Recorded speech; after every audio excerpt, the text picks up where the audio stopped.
ng dalawa. Pero sa isa lang. Sabi nga nila, 2 is better than 1. Narinig mo na ba yung kasabihan na gano'n? So, yun nga po. 2 is better than 1. So, kung meron 20 kilos yan, each guys ha, meron ng 20 kilos, tingin mo,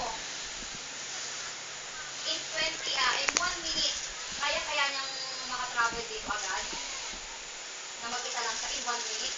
Hindi, siyempre kunyari malayo yan. Hindi yung malayo. Hindi mo sinong ang dalawang pinakamas mabilis.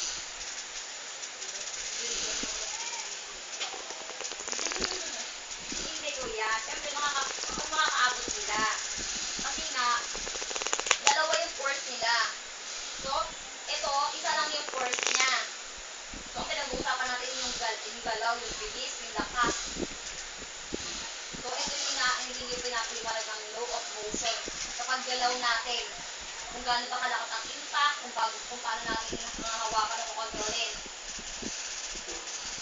Naintindihan mo ba yung law of acceleration? So, kung gaano kabilis, hindi lang matapos to. Okay? Sige, maliwanag din ha. Okay, the third one. The law of interaction. Okay? Sa law of interaction naman daw, sabi dito, for every action, there is an equal but opposite in reaction. Okay, ito, example natin, figure A. So, nagpupuk pa ng meron pang martilyo at saka kako. Okay, habang binabaon mo siya, anong yelo kako mo? Lumulubog. Pero yung kako mo, makakagunon din, di ba? Ang movement niya is pababa din. So, yung law of interaction, pwedeng yung motion natin or yung galaw natin or yung force natin, pag binigay natin ito niya, pababa siya. So, yung bagay na pako, di ba pababa yung pagpupok natin? Pag pupok natin, yung pako lumulubog. So, pareho sila ng reaction. Baba yung force niya.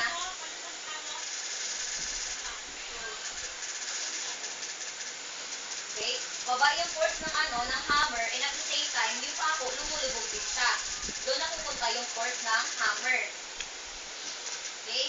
Second one, meron tayong bola. Sabihin natin mabigat. So, inaan natin siya. Binabounce.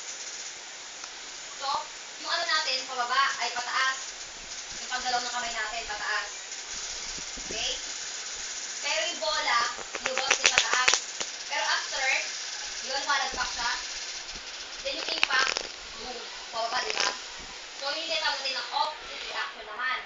So, ang natin is, nagpataas tayo, imbis na tumaas ng mababounce siya. Bumabalik siya yung tulad ng bola, pag binounce natin sa may sa wall, or sa pader, pag binounce natin, babalik sa atin, di ba? So, this explains the law of interaction. So, for every action, there is an equal or opposite reaction. So, pag bounce niya natin, bumalik din sa atin. Tama? Bola? So, ganun po. Opposite reaction naman yun. Kasi binulungan natin, pero bumalik naman sa atin. So, parang naman, ito naman nag-explain ng same action or